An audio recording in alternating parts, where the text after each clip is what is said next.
You're listening to episode 34 of the Business and Beyond podcast, coming to you from the Apogee Grafix studios. I'm Ashton. And I'm Tony. What's going on today, Tony? It's been a busy week. I'm glad to be in a weekend. It's going to be a busy weekend. Landon's playing in a baseball tournament this weekend in Balch Springs, so it's about an hour drive for us. We have an 8 a.m. tee time tomorrow. So we'll be a little tired. Or what time is it? 11 o'clock to Friday night. Yeah. Recording this, so it'll be worth it though. It's okay. I get up easy for golf, a lot more than for work. All right, so I got my Woodford Reserve whiskey. You have your TX whiskey, so we can jump into this. I was thinking the other day about podcasting in general, because I've had experience in doing online radio and broadcasting in general, doing football games, things like that, and how podcasting, although it's been around for a while, it's not new in any sense, but just the growth of the industry in the last few years, has just been astronomical. I mean, everybody podcasts, it seems like these days. Yeah. There's no shortage of podcasting topic, and I was thinking how that kind of compares to radio, because when one industry goes up, rival industries sort of go down. Not that that's necessarily the case for radio. I'm not saying radio's going downhill in any extent. I'm sure listenership may be down, I don't know. But I was comparing it to more like streaming, the difference between streaming and cable, or maybe movie theaters, seeing movies in theaters, and now alternatives because of COVID going, like Tom and Jerry movie just came out. It came out on HBO Max. Last week it came out on HBO Max and in the theaters at the same time. So a lot of people are talking about, which I think they've been talking for the last year, is this kind of the end of the movie theater? Yeah, that's my concern. I believe it is. I really do. I think we've seen the last of movie theaters. Really? Yeah, I really do. So I think that just within the, sorry to cut you off, but no, you're good. Within the past 12 months, we've all seen that we enjoy watching, streaming, whatever it is, on our own devices, in our own homes. Now with the technology, with the way TVs are, the sound systems in your home, I mean, you really have the theater experience at home. And a lot of people, I think, have become, especially during the quarantine, you just became accustomed to spending a lot of that time at home. And I think a lot of people spent that I know, the electronics industry has grown tremendously through this time. Because when people were at home, they were upgrading devices, they were upgrading their electronic systems, smart homes, the list goes on and on and on. So you kind of built yourself for that. Well, go ahead and play your clip, and then we'll get the statistics down, and we'll dive into that. This is just one of thousands of movie theaters in the U.S. and around the world that have been shut, with no relief in sight because of COVID. Nearly all theaters in the U.S. have reported more than 70% loss in 2020, and predict that most small and medium-sized theaters could permanently close soon. So 70%. Usually, if you're talking in any industry, if your sales are down 70%, that's the end of it. Yeah. Although, to be fair, COVID caused the 70. It wasn't theaters aren't popular. They're still $1 billion business. Yeah, I think they were still steadily on a decline. With technology, like I mentioned, it escalated through 2020, but previous to that, everyone was still upgrading their home theater systems. They were putting in home theaters. Your devices, your tablets, your phones, you started to kind of adjust more to that. I watch a ton of movies, shows on my iPad, my phone. I mean, really not even my TV as much as the devices, Yeah, it's definitely going to increase your movie watching, being able to do it at home with. Yeah. But does that, excuse me, does that stop people from going to the movie theaters? Because humans, we're social creatures. I mean, Grubhub and Uber Eats, we're not talking about the end of restaurants. Now, apples to apples, because it's cheaper to watch a movie at home. Yeah. As opposed to, it's less expensive to go out to eat than it is to order on Grubhub or DoorDash or whatever. But you see people using it crazy rate delivery. I mean, we've used it more this year than we ever have. Yeah. But we still want to go out. And there could be something said to, you're going on movie night, you're going to go, that's something to go. It's an event to go do. It's not the same when you're sitting at home. The difference, I would say, is the restaurants weren't on a steady decline anyways. Yeah. Movie theaters already were on a decline. They were hurting. They were suffering. That's why it is so expensive to go to the movies. It is $10 plus a person, because the less people go, the more they have to charge to pay for the rights to these movies. Yeah, and when you're talking about movies, it always seems like a different movie, depending on what scale you're talking about, is the most grossing movie of all time. Now, obviously, Avengers Endgame is the most grossing movie because we're paying more than we ever have. Exactly. But then they say, okay, well, this movie, if you calculate for inflation, and then this movie, if you're talking about pure ticket sales, it doesn't always seem like it's real clear. Yeah. No. When they talk in those instances, but statistics over long terms like that are skewed anyways, because you're talking about different times. So. And I don't think movie theater tickets are keeping the same pace as inflation. And really, to be honest, if they're struggling, they want to find a way to make the statistics look like this is the best selling movie, right? This is the best grossing movie. That it draws people, it makes people want to go see it, right? Yeah. The second weekend after, you want to go see what it's about. And 10, 15 years ago when we were in high school, it was much cheaper. Yeah.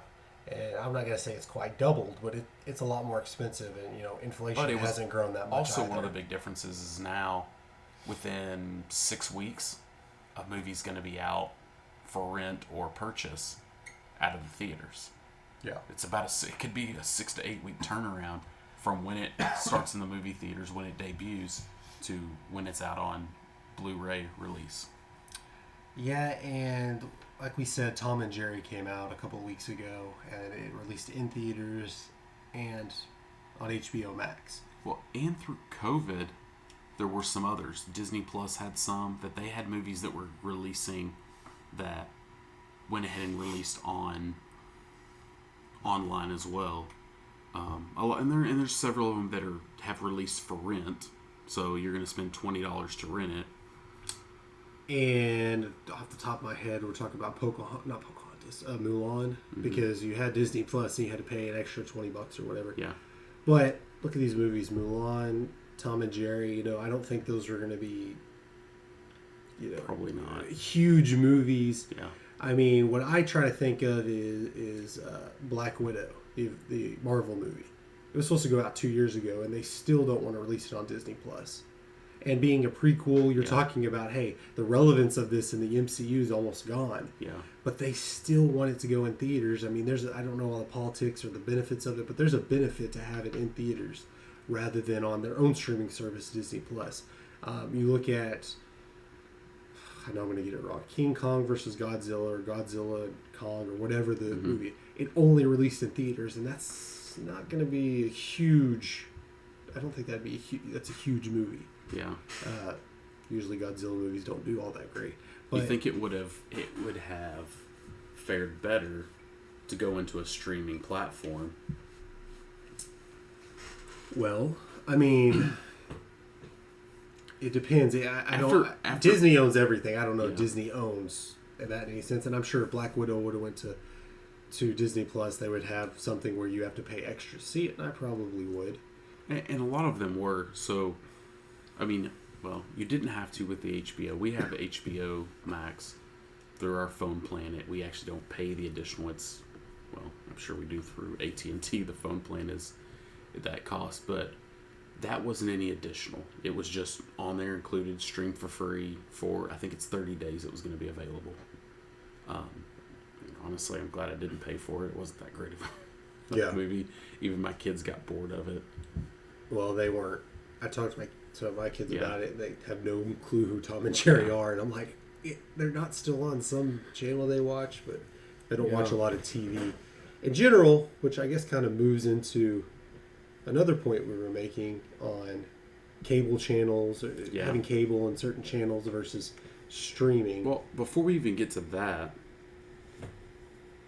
you brought it up, when we started talking about the kids and all this, and my kids don't even watch much. Like, my girls, they only watch Disney Plus, and they pretty much watch the sitcom shows, and that's it. Mm-hmm. They don't venture off too far deep into it. They do that, and probably 50% of the time, and the other 50% of the time they're watching YouTube. Yeah. The same with Landon, my son. He's watching probably YouTube 90% of the time, and the other 10% of his time is spent on, social media stuff. So, along with the streaming, you have a generation coming behind that just hasn't spent as much time as they've spent on devices. They haven't spent a lot of time sitting watching movies, watching, just a series or a show so much as YouTube videos or... There has to be relevance to it. The last few movies I can remember, we watched The Croods 2, which is a sequel to The Croods, which my kids love. So they're engaged watching that. I know my kid wants to see the new Boss Baby movie, but he's seen the first one. He's how many ever seasons, he's watched every single one on Netflix, so he's engaged in that.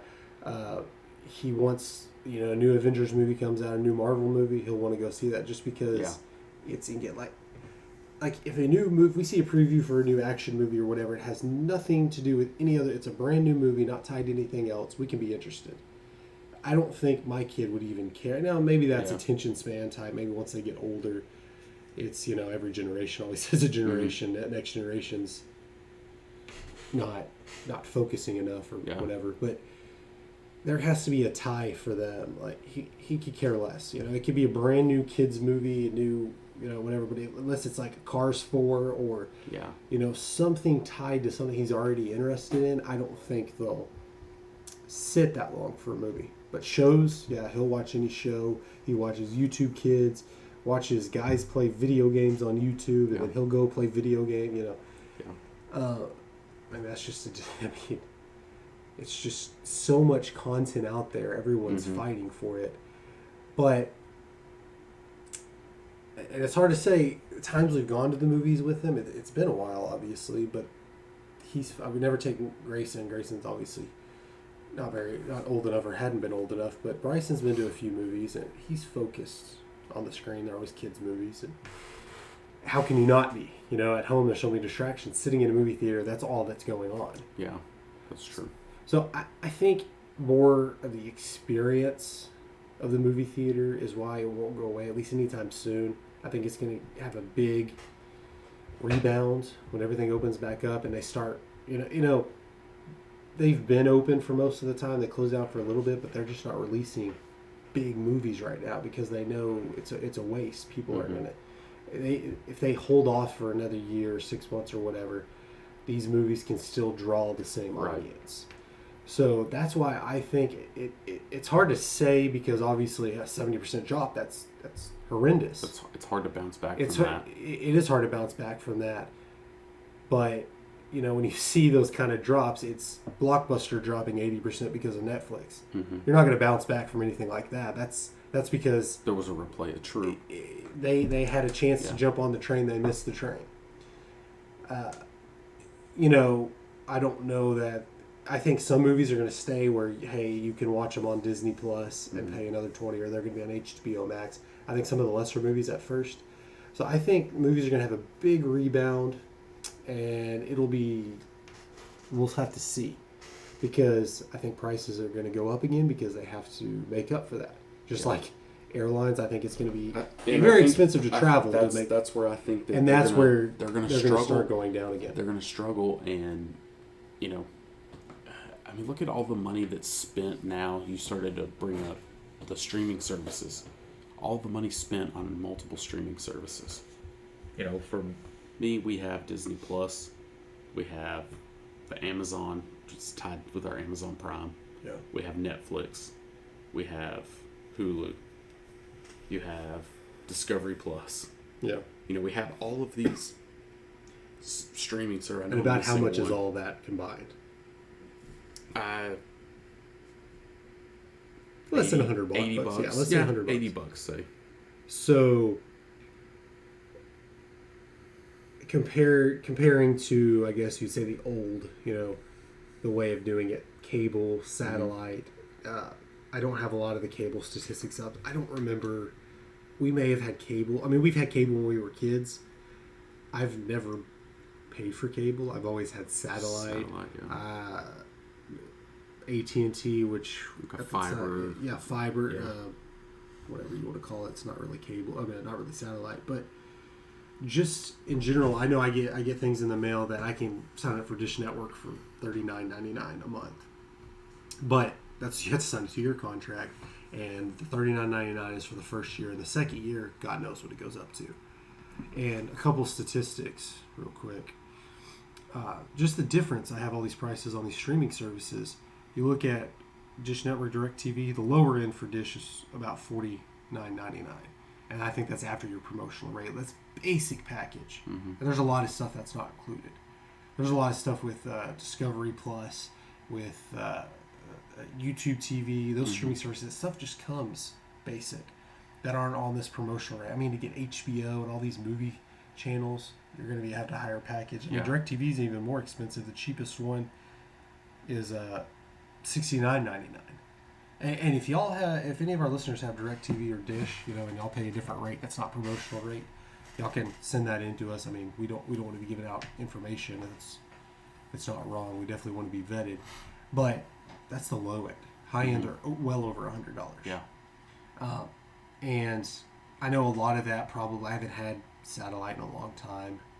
I know last one we had was Dish a couple of years ago, and they had a lot of streaming services where you could, or streaming options for free on demand, which you didn't see that before. We'd have satellite, you had your channels, but then you could pay for pay-per-view movies and stuff like that. But now they have that stuff on demand to compete with Netflix and Hulu. You're on demand. But like you said, you had all of that.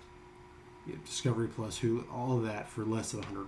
Yeah, cost-wise, bundling in streaming services, and you're going to get exactly what you want for the money versus, like you said, on satellite, well, the base package doesn't have what I want. So now I need to go up to the next package or the next package, right? I need to have a higher package to get this one channel or one group of channels that I want, but now I'm paying for a bunch of shit that I don't and need. If you count how many channels you have, it's probably not a whole lot. Like if you just say, if you tell me the number, nothing compared to Dish Network or DirecTV packages. But that base package, you have maybe 5 channels that you want to watch compared to 100 channels you don't. Yeah.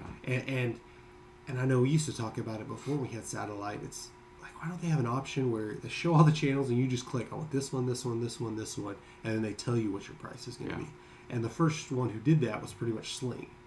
You had the orange package and the blue package. Yeah. And then if you wanted the extras, you paid $5 a month for the sports package.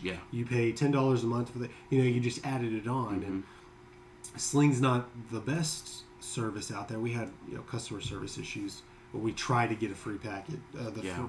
We tried to. The free trial. Yeah, we tried that for a while. But it's lower quality, but it's a lot cheaper. Like you said, you get what you pay for. That's probably the cheapest streaming service is Sling, because you're talking $30 to $40 a month.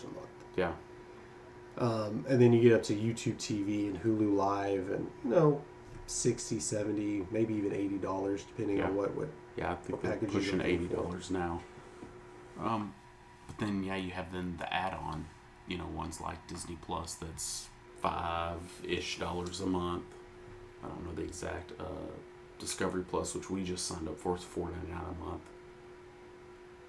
We have a package with ours because we were paying, I think it's $6.99 for Disney Plus, and don't quote me on that, but it was about $5 more a month to add Hulu streaming and ESPN Plus. Yeah. Which ESPN Plus is, I'm still figuring that out because there's 2 different versions. Like you have on the app, but some stuff you watch paying for ESPN Plus, and then some stuff you still need a streaming service because I try to watch something. and it said, "Who's your TV provider?" Which we have YouTube TV, so I signed those, so I can watch anything on there because I have both of those boxes checked. So some of the live stuff you can't watch without a TV provider. You can. It just depends. I like I said, I've only had it for a few days. I don't know. It doesn't really bother me because I'm paying for both. I have YouTube TV, and we have ESPN Plus, and it's all in one app. It's not like ESPN Plus app. It's the ESPN app, which is a free app, and you have scores and highlights and things already for some free. Features for free. For free, and then you have, I guess, certain things probably with licensing issues. You have to have a TV provider. Then they're probably exclusive content, and then there's even more with pay-per-view. I can still. Yeah. It's cheaper, like $50 for a UFC fight, rather than, I guess, the normal $100. Or I haven't bought one in a while, but. So that brings up a good point, and we really didn't talk about much the TV providers due to licensing agreements. And that's been a big issue with a lot, and now even with a lot of the streaming services, you saw it a lot with Dish and DirecTV.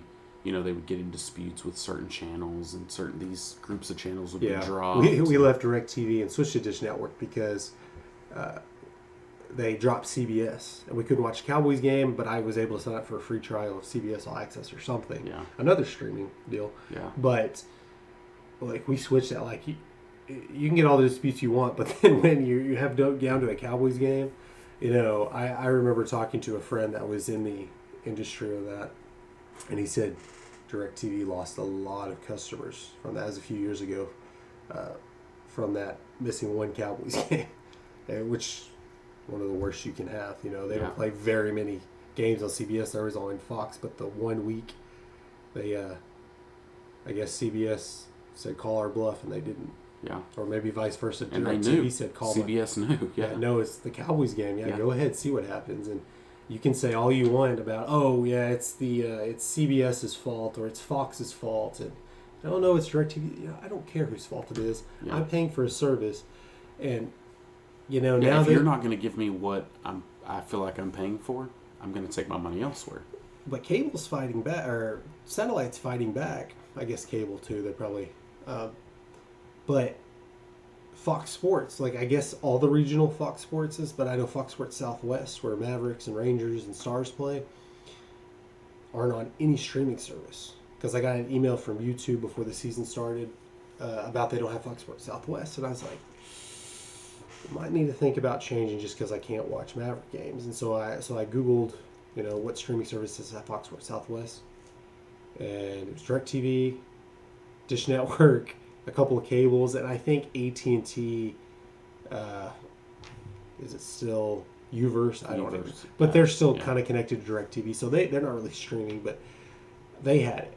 And it was like, well, I'm not, I guess you call it cutting the cord, or you got reattaching the cord. I'm definitely not going to do that. Yeah. I'm not reattaching the cord. Let's coin that. Yeah. So luckily the Mavericks have Luka, and they have quite a few national games, so I've gotten to see some of their games, and I'll listen to ESPN radio and listen to it on the radio. But it's one thing to be in a dispute, but it's like everybody, there's something going on there where no streaming service has it. Yeah, there's definitely some politics involved in that, and I'm sure you're right. The satellite cable companies really lobbying for that not to happen, because they know as soon as that happens and they can get all of that, it's the end of an era for them. Because it is so much cheaper to go through a streaming service than it is through DirecTV or Dish Network or any of your cable providers. And that's why to get exactly what you want for what you're paying. And that's why I'm not sure that they'll really ever go away. I think hasn't DirecTV they have a streaming. Yeah. I think eventually they'll all move to streaming, because streaming was kind of an issue. More of an on-demand versus now that so much everybody live pretty TV. much has unlimited internet, at least at their home, for the most part. I know it's more common. It's not crazy expensive. That's a thing with streaming, is you're using all internet. Yeah. And we never have issues with that. When there's a crazy storm, your satellite goes out. Yeah. Now, I don't know that's a big enough issue, but I think eventually DirecTV, Dish Network, whatever, they're going to move to other forms, whether it's streaming or whatever comes up next. But they've done cable and satellites did a very good job of keeping up for what they can. Yeah. I mean, they've retained retained customers pretty well for all the options that are out there. I think that a lot of people, and I was one of those before we did cut the cord, that I was skeptical. I really was scared to cut it, right? Because cut the cord makes it sound like you're making a sacrifice. Yeah. And other than all of a sudden we don't have Fox Sports Southwest, when I cut the cord, I mean, we're still on a promotional rate. I think we just canceled, and then they were going to send us a bill, for the second year, and it wasn't crazy. It was like a $200 payout or whatever. So, but this promotional rate was like $69.99, and then we went to, at the time, PlayStation View, which was like $40, and we had every channel we wanted to watch. I think MTV was an issue, but MTV wasn't with anybody, but now they're with everybody. But there was no interruption. It was even better. It was month to month, and then they went out. PlayStation View, I guess, went out of business, or they stopped doing that, so we moved to YouTube TV, and never missed a beat. There's a lot of, but there's so much on demand on these streaming services. It's crazy. I mean, we have Fire Stick, so it's not like we're searching on YouTube TV, but you search on there, and so many times we look for a movie or show and say, oh yeah, it's on demand.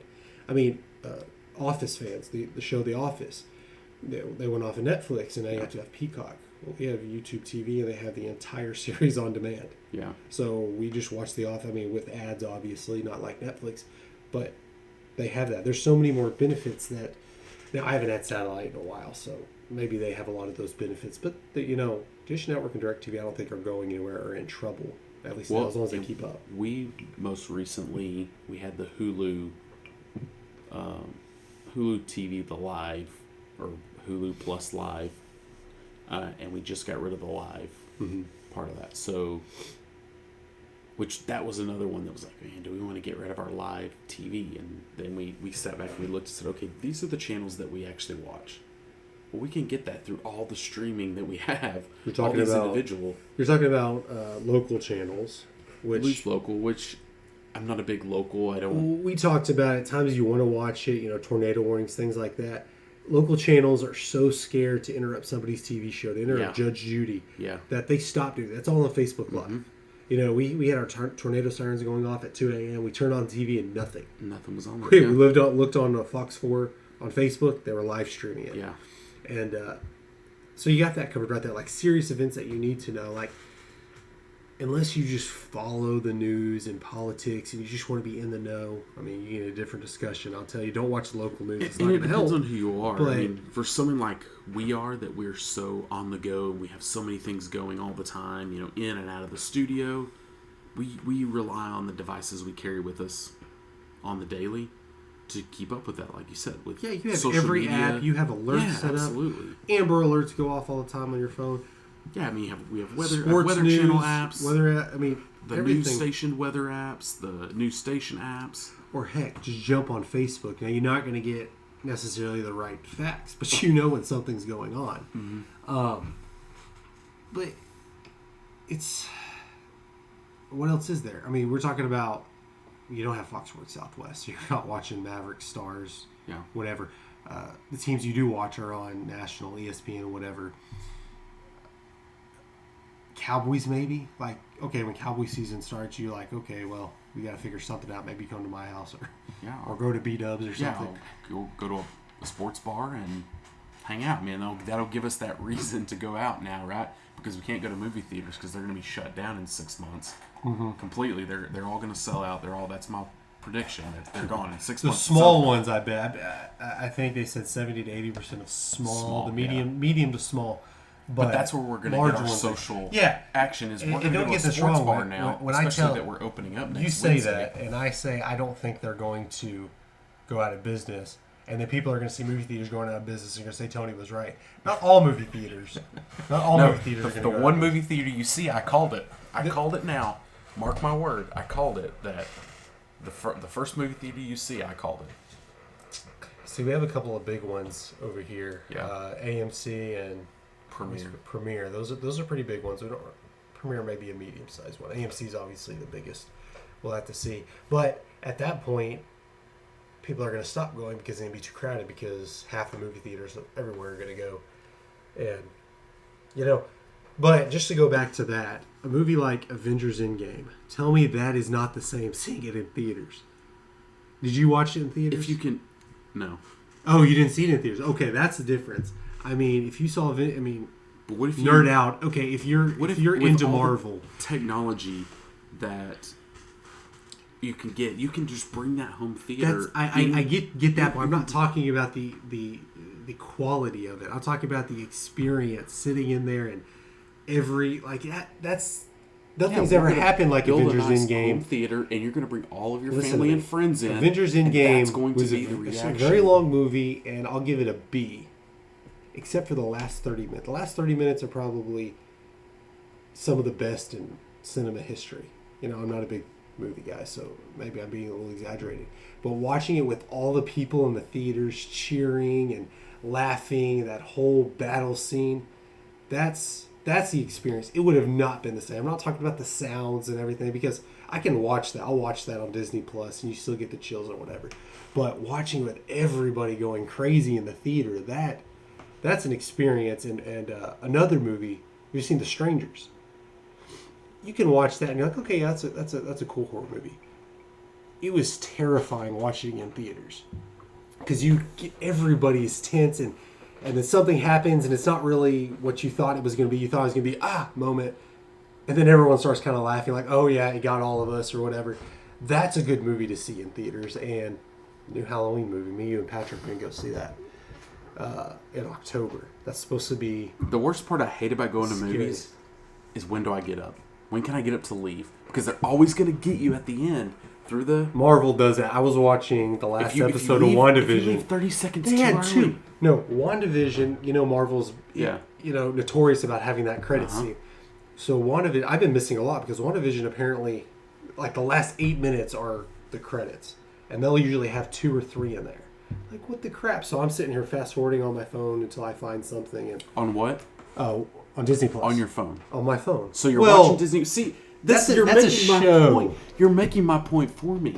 I don't mind sitting in. This is it. This is the future, dude. I don't mind sitting in a theater. Man. The problem I have with theaters is they're going to sell you the large drink, and you're always going to do it because it's 50 cents more. You want to go get the goddamn refill, and you want they're going to say, okay, well, as well. And I'm going to do a medium. I'm going to do everything I can to get to the bottom of that popcorn. So I could go refill it for no reason. I never get anywhere near midway through the popcorn. But the drink, all good. But they'll say, oh, for 50 cents more, if you go to large, it'll be free refills. I'm like, 50 cents more, sure, whatever.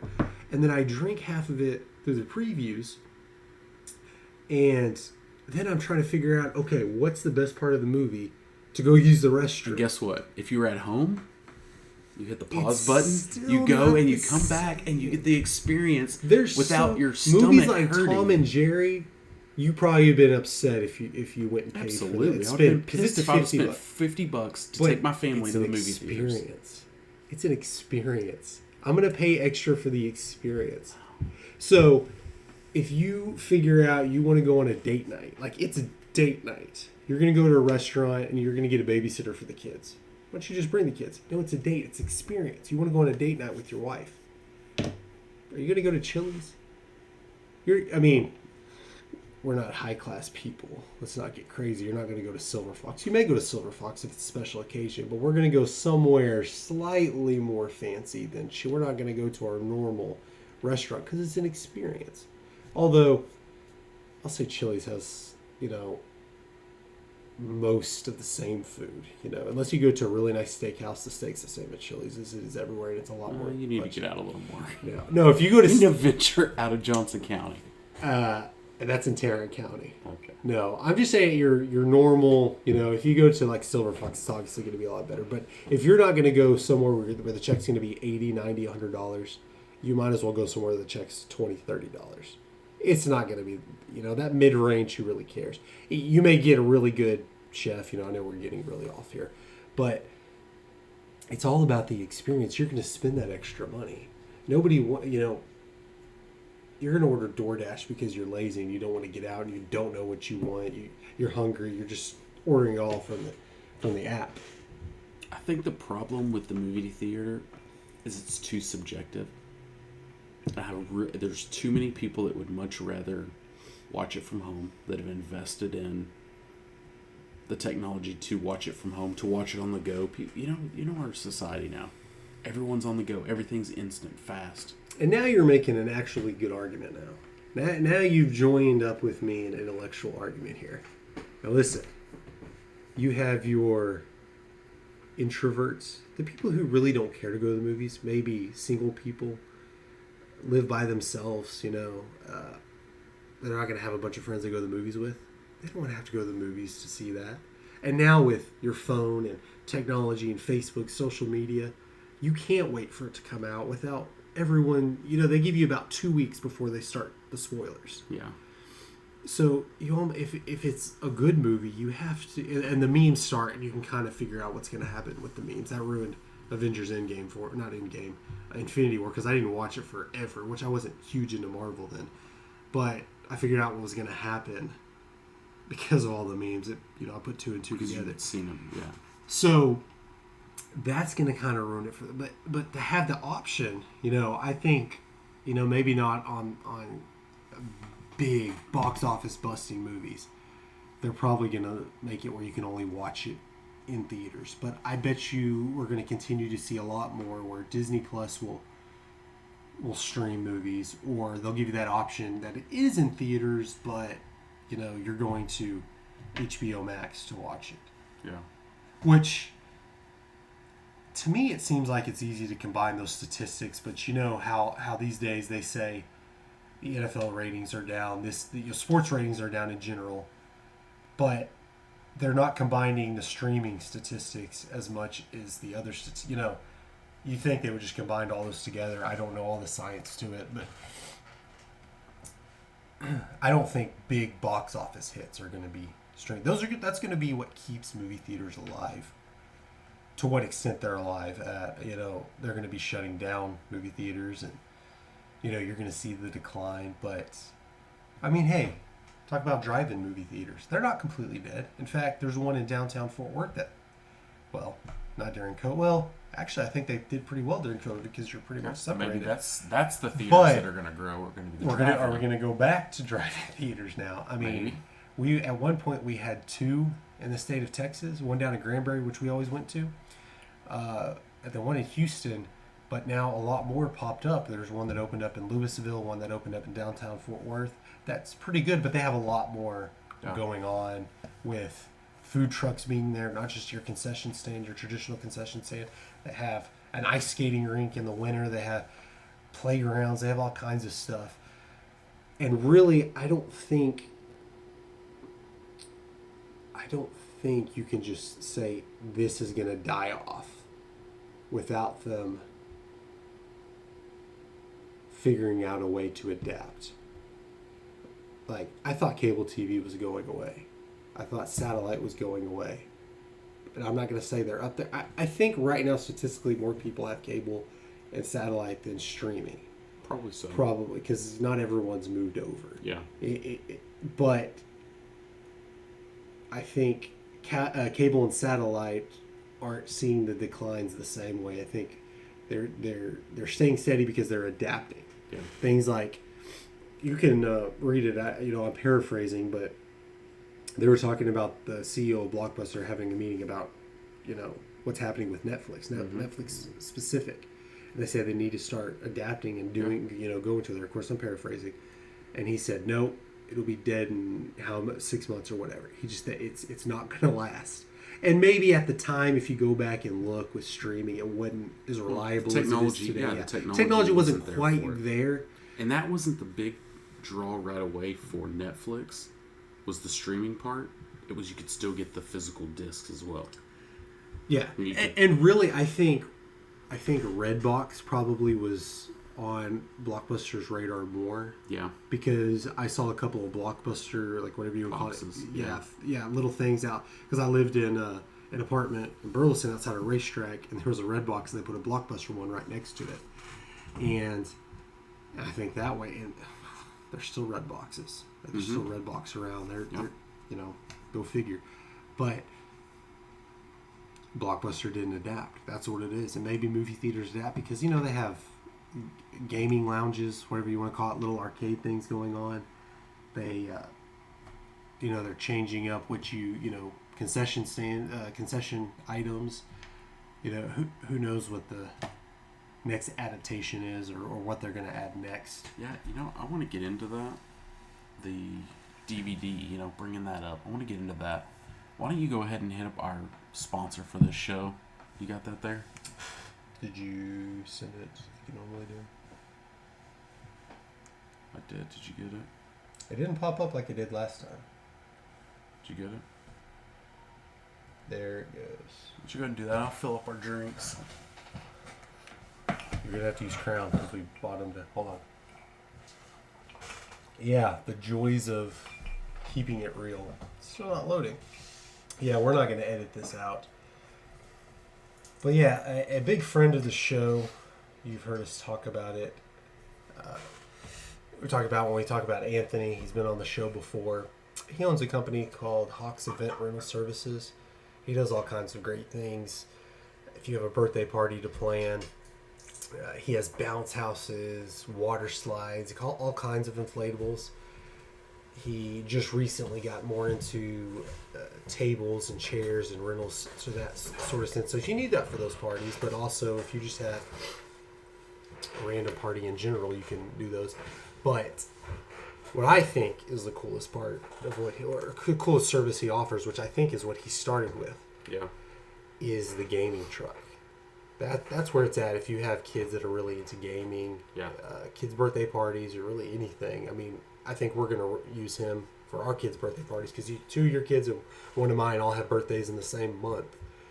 But really, when we were talking about this, we wanted just some random event. Like, let's just throw a party just so we can get a gaming truck. Yeah, and you can see if you're watching on YouTube right here, we're going to have a picture. I'll have a picture of the gaming trailer right here.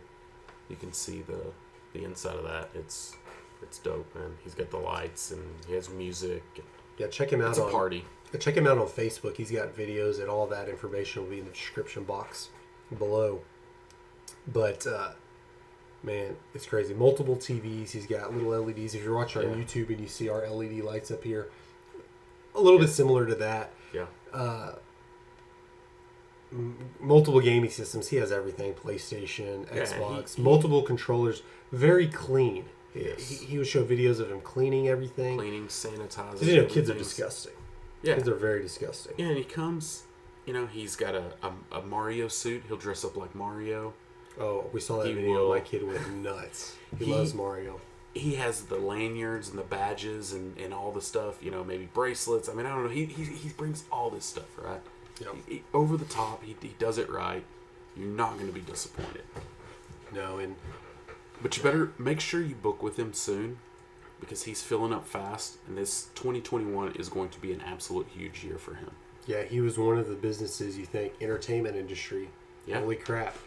He fought through it. He found ways around. We really started following. I mean, you've known him longer than I have, but we really started following here this past year since we started the podcast. And I don't know how it was before 2020, but to me, I don't think he's missed a beat. He's been pretty busy all through 2020.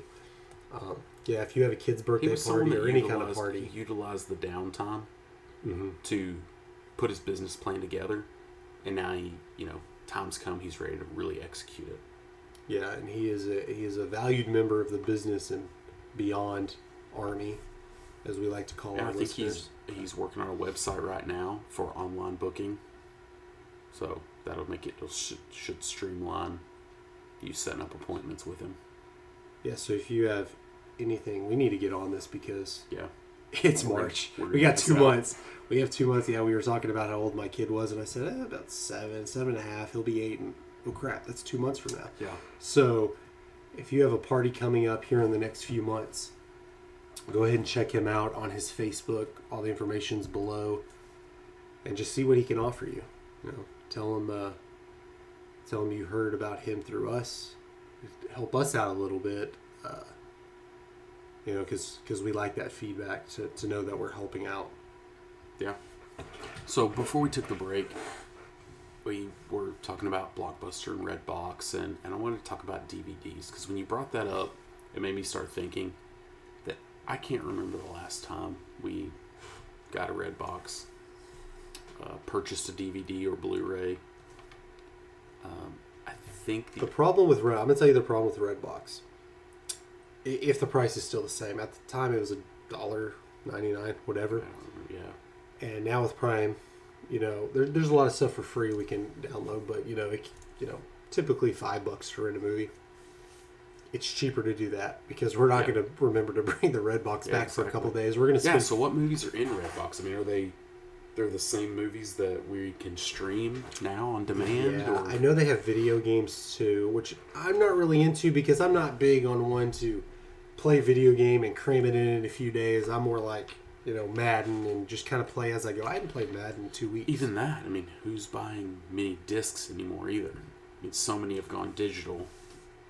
I guess that's what I'm getting at is everything we have is streamed. We have we've purchased a few movies on Amazon. You can go through, you can purchase the movie and you own it. Well, you can still... It's on your account. I think it works for most. I mean, any DVDs we bought in the past, because for birthdays or Christmases, because it gives you something you can wrap. Yeah. Have a digital code. And whatever app, I think, I don't remember the name of it. Used to be the app. Movies Violet app. It's called Movies, but we bought our son Spider-Man. It had like 4 different, Spider-Man, 2 Spider-Mans, the cartoon Spider-Verse one, Venom. But you scanned it and you logged into the Movies app, and right now, like I have it on my TV in here, I have it on my phone. It has those 4 movies in here because we bought it on DVD, and you have a code. You have the digital code, so you buy them both. But I know a lot of people for collection purposes that buy DVDs, and I did for a while, and then it annoyed my wife, and I was like, we have one cabinet in our hallway that might have 20 DVDs left, maybe, or I say DVD/Blu-rays. I have the disc. I mean, the last time we really played anything, and now that's not even is like in the vehicles. They come with the DVD, but now everything the kids are, they're streaming everything. My daughter does have my 5-year-old one of the little DVD, single with the flip DVD I still have players. a big black book. Whatever, and the front half are all the DVDs. The back half are all the CDs. I still have all my CDs from high school.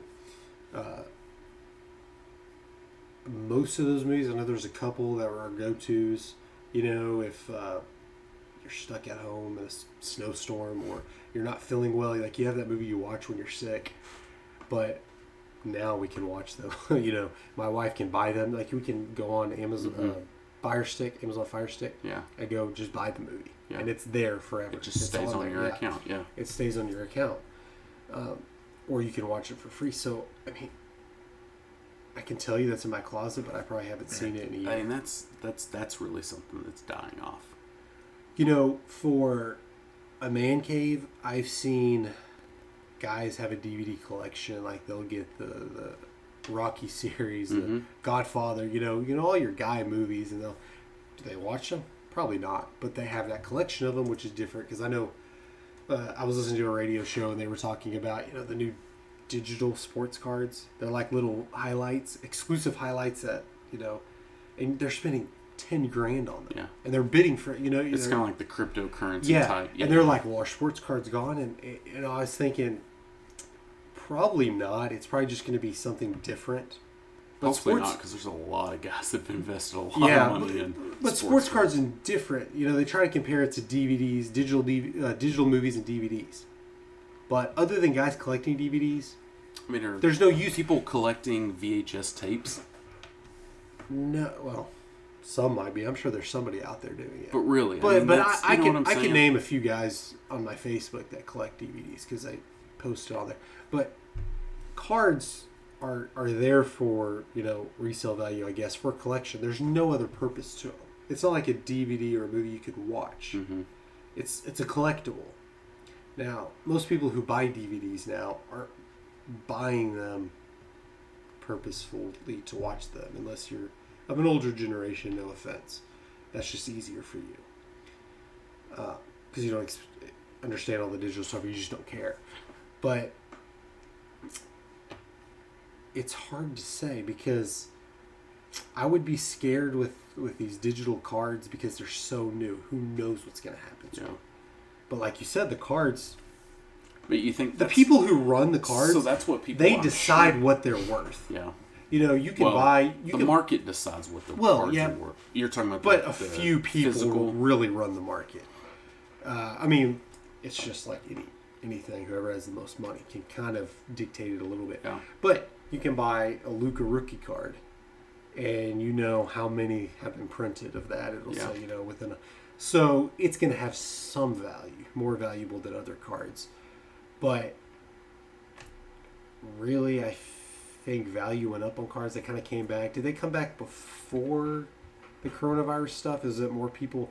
I feel like they came back before. It was before. It wasn't just coronavirus. People were bored and they decided to. No, it was on the rise the past few years since probably. But cards were still valuable.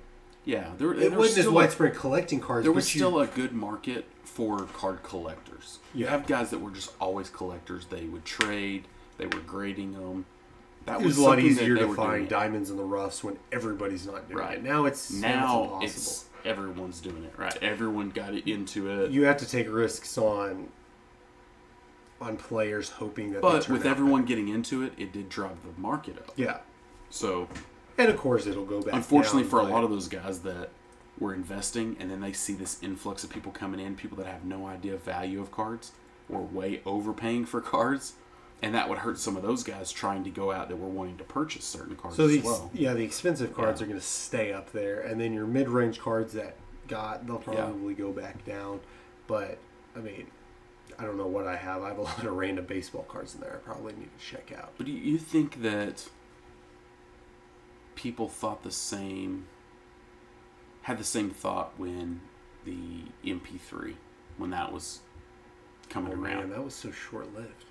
Like that was. Well, what I mean, but to digital music.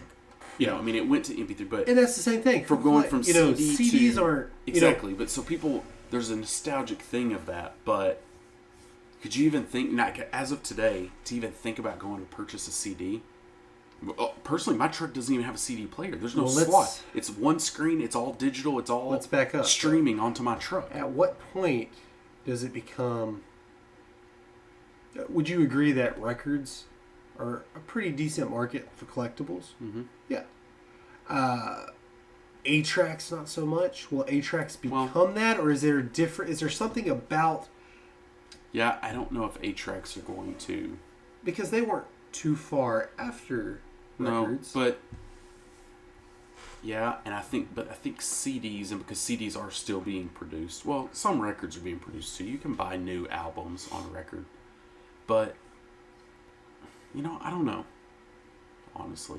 See, I like to think the same thing about cars. Like you have your 60s and 70s muscle cars. Yeah. And then I just don't think the same thing about 80s and 90s. But maybe in 20 years it's going to be... Yeah, I mean... But 80s sports cars are, in my opinion, I'm not a car guy, but they're ugly. Some of them are. I mean, but just in general, you just talk about any 60 sports cars. But records were probably the longest lived music. True. Right? True. So maybe that's what makes it more collectible. What were A-tracks? 80s and 90s to late 90s? But I think you went into cassette tapes then. By the 90s, you were in cassettes. I mean, maybe even late 80s. So did cassette tapes were they less than 8-track? It's hard because there's a technological revolution that went so quick. Yeah. I mean, I like to say from 2000, but back it up to the 90s. Just from the 90s to now, take any 20-year period. Did technology ever make that kind of jump? You know, we're getting off onto stuff that weren't prepared to talk about, so we're not. No. We didn't do a lot of research on this. But yeah, records were back. You know, I'm sure obviously technology changed, but records were back in the 20s and 30s. Yeah. And then you're still talking about the 60s and 70s, and that's when you start getting 8-tracks and then cassette tapes in the 80s. Probably a time when records were definitely down, you know, through the 80s, 90s, and early 2000, and then they started to come back as more of a collectible. And now literally you can go to Target or Walmart, you can buy new records of like new albums that have come out, you know. Disney, my girls have, my in-laws, they have a record setup, like a new record player, and they have record collection that they listen to, and like my girls have gotten Disney records, you know, of like Frozen and all those the soundtracks on record. Mm-hmm. So that's maybe it's something to do with the record player. That's more of a, you know, we're talking about, we drink whiskey and it's more of a classy reason. You know, we're not alcoholics or anything, but maybe that's just something, having a record player. Like, somebody has a record player in their house, that's pretty badass. Yeah. You know, I know nothing about records. I've never owned a record player. Well, especially now with the record players, because they're all I don't digital know how to use and it. they go through You know, surround sound systems through your whole home. I'm a millennial. I think I could figure it out. I've seen people start them, and I get the premise of it. You know, I don't want to lose all credibility with the generation older than me. But I don't know how record players work. But if you see a record player in somebody's house, it's kind of a, you know, a power move for somebody to have a record player. Yeah. That's just like a nice collectible item. And, you know, I wouldn't get the same from having a CD player. You know, your little, just the little CD player, you know, you carried around. Or a Walkman, or anything, you know. I don't own a cassette tape. I own plenty of DVDs, but I don't own any cassette tapes. No. So, I don't know what it is about them that, you know, give it another 20 years, maybe cassette tapes are more valuable. But I bet you a record costs more than a cassette tape. I think the issue was the quality with cassettes. Yeah. There's probably just not a lot that were even left that were in, you know, anything good. Yeah, because once you rewound it so much, you know, the same with VHS. You know, go to the VHS, you know, after you rewind it so much, it kind of messes, you know, and mess that tape up. Any Gen Zs listening to us, you know what a rewinder is. You know, that's what made me feel, that's the first time I felt old, when I was talking to somebody about having a rewinder, and they said, what the hell is that? It's like, you had to rewind it before you took it back to the... Because you could rewind it in a VCR, but yeah, that's all it was. You plugged it in, put the movie in there, pushed it down. You know, wound it and popped it up. We would have fun as kids just playing with it, like take all of our VHS tapes. Oh, this needs to be rewound. Yeah. And you just let it, and then it pops up when it's done. And we were lame. You know, I really should. My kids would not find joy in that. I like to say that we did that when we were like 7 or 8 or 9 or 10, but I may have done that when I was 12 or 13 or 14. You know, but you know, it's, you know, like you said, the market really dictates what is valuable and what's invaluable. Yeah. You know, we could get into a huge discussion on Bitcoin, and you know, I think we should at some point. I just don't know enough about it to really delve into that. We'd have to have a lot of work, research and information. But yeah, that's something I've always thought about. Like I said, older vehicles compared to vehicles that I find old, that I just don't see it. I don't think, you know, give it another 20, 30 years, I still don't see it, because I find them not as cool looking as really old vehicles. But maybe that's just me. But also the same. It's I think there, you know, at some point there's a nostalgia with them, and with VHS tapes and cassette tapes, they just weren't around long enough. Yeah. Because in our childhood, you know, we were there before DVDs were invented. You know, we were there with VHS tapes. Yeah. And DVDs lasted we were a good 15 years DVDs before. and then into Blu-rays. Yeah. And you're talking multiple generations with record players. And yeah, you're right. Everything moved really fast, and now even into the digital age, where there's very few people even purchasing hard copies of video games, of movies. I mean, music is just about obsolete, is it not? Of people actually buying CDs and carrying CDs. I mean, I listen to all my music on Spotify. All my music is right here on these two, and I can switch between. I don't even download music. Like downloading music is old. I take that back. It's kind of an old sin. I will download through my Apple Music. I can download. You can stream everything, but I can download them to a point where I can create my own playlist. Yeah. Through Apple Music. So as long as I have Apple Music, that playlist is available. But I wasted my life in high school downloading CDs to my computer, thinking I'll have this forever on whatever. But screw downloading music. That takes up too much memory. I stream it. Yeah. I can do it on Spotify or where I usually listen to Spotify. It's the same account through my Apple Music. I can still go back into my library, and it has all of my old iTunes purchases. Let's see. My What's old the music newest song purchased downloaded on that? on that? Oh, Yeah. Man, I don't even know. I'll have to look. Was it before This thing 2010? This might start playing. Well, I have recently added, so this was all. Man, I don't know. Can you do it by? Well, No, I'm not talking about added from whatever and download. Okay. I mean, you had the Purchase. CD. So here's the purchase Yeah. album. First one that comes up, just because it's alphabetical order, is Ace Hood.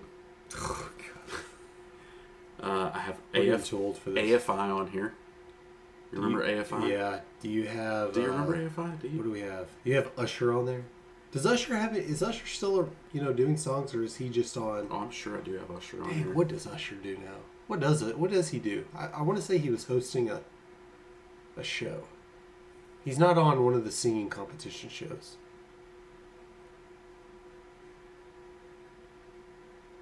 No, I guarantee you have Usher on there. See, the last time Usher was big. Oh gosh. High school. The last time Usher was big, I was working at that spinthatmusic.com Yeah. internet radio station. He was having DJ got the whatever. I don't even know the song, but I think that was like 2010.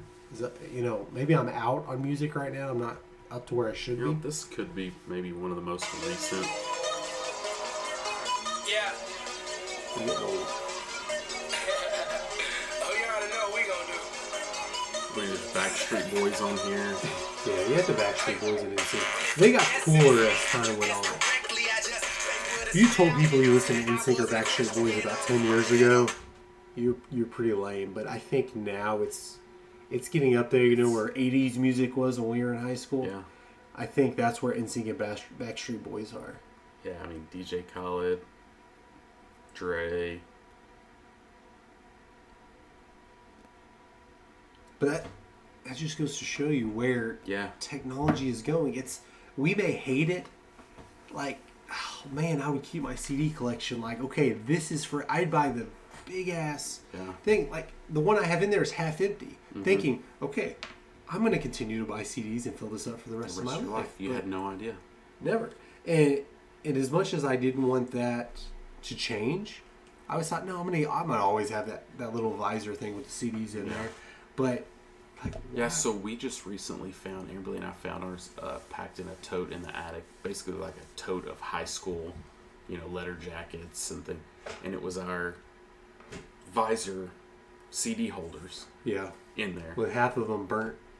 Is that even a term anymore? Burnt CD? So for anybody under 25, so you remember it was like a big deal to get a disc on your computer that could burn them. Mm-hmm. And I'm pretty sure one of my laptops still has a drive on it, and most of them don't even have the CD drives on them anymore. But that has weird feedback. That one has. I think I can burn in my laptop, like just standard. I could throw a blank CD in it and burn to it. My laptop doesn't even have a thing to put a have CD. One. I just have one that still does, but all my other ones don't. No, but you could take all your CDs that you buy, put the music on the computer, and then burn whatever song you want. And I had a big, tall thing of just blank CDs that I know I never went through. Yeah. Thinking I would burn enough CDs for whatever, and then you had your little Sharpie that you wrote whatever. No, I just remember going through, because I got your hand-me-down CDs too. One sticks out, Jaw Rule. I don't know why that sticks out, but I had a Jaw Rule CD. And man, probably because I downloaded it on. Probably, yeah. I don't have a lot of CDs left. Yeah. I mean, I don't remember the last time I touched a CD. I mean, I touched video games, which that's a whole other issue. I think video games are kind of the last ones to move out. Yeah, does the new systems do they even have? Yeah, you can still play. Yeah, they do. But the problem with that is it took later for the systems to have that much memory. where you could just download the games. Yeah. And now even when you have a CD, it downloads a lot. It downloads a lot of content. A lot of content to it, where it takes up a bunch of gigs. And really, the only games I buy disc-wise are used games, just because I can get them cheap at GameStop. Yeah. But anytime I buy a game, it's the same price. I just download it. I don't have to go. It's so much better to have it downloaded if you were going to take your PlayStation somewhere. You don't have to carry a bunch of games with you anywhere. You know, challenge right now, because what game systems do you have that take discs? We have a couple that you PS4s. play. Can you tell me what game is in your PS4s right now? I guarantee you there's a game in them. Because I know you and me never took the game out. Probably Madden is in mine. I couldn't tell you what game it. Or maybe it's got to be because maybe an old Call of Duty I game. downloaded 2K. I did buy Madden this past year. Just it was more of a nostalgic thing for me. The last time I can remember, I bought a used golf game and a used Call of Duty game. It was a couple Call of Duties ago. It's probably one of those, but I haven't played a game that wasn't downloaded on my PlayStation in probably over a year. I could. That'd be a good challenge to see. Listeners, comment to us. Tell us console? what game console. What game is in your console? So Disc, physical disc, and tell us if you were able to know that. I wonder how you were able to guess Anthony is doing this. I wonder if he's using all disc games right now in his trailer. That is a good question. I'm sure he has some downloaded, the common ones, Minecraft. Is Fortnite even something to download, or is that all online? Yeah, you could download it, yeah. I mean, I guess it is. You just would play it online, I guess. Minecraft, I saw he's played, but, I mean, he showed us pictures, of what games he has, so obviously he has disc games. Yeah. But he would be one that still buys disc games, because he has to have a big inventory. Yeah, and I'm sure that's probably a concern of his with the troubles GameStop's had. Or not on the stock market, but just I bet in general. Spends a ton on used games Yeah. at GameStop. Yeah, that's how he's going to have a great selection there. So something I want to hear from our listeners. What's something that y'all are behind the curve on? Like y'all are being stubborn. Y'all don't want to switch, whether it's CDs to streaming music, which I doubt if you're listening to a podcast, you probably don't have CDs. But is it disc video games? Is it DVDs to streaming movies? Tell us something that y'all refuse right now. Y'all are being stubborn. Y'all don't want to let it go. Tell us. Go ahead and comment below whichever podcast platform you're listening to, or on YouTube. Go ahead and tell us that too. Yeah. Yeah, I'm interested in learning. And what's something? Give us y'all's predictions. What do y'all think is going to happen with movie theaters? What's going to happen with cable? And remember, I told you 6 months. Mark my words. 6 months From this episode, 6 months. What's this? March 5th. March 5th. Okay. Want to make a bet. Let's have a payoff. We'll come up with something and a drawing of some payoff one of us has to do. 6 months, every movie theater is dead? That's what you're saying? Done. Every movie theater done. I don't think it's going to take 6 months. I'll take that bet. Okay, we're going to have some sort of payoff that's live here. You're going to have to go watch our YouTube video. Right here in the Apogee Grafix studio. We'll do the payoff. Thanks for listening, everybody. Until next time, I'm Ashton. And I'm Tony. Be safe.